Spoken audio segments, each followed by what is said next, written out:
відкрий, що там? Щось клює в нас. Клює. Опа! Опа! Ну що? А ні, диви. Нічого собі рогатий який.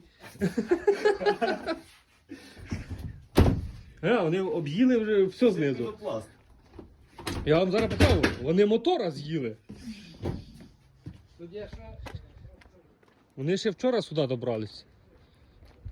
Вони все вижерли. О, привіт! Там їх ціла купа знизу. Ні, вони таке піну згризають якусь там.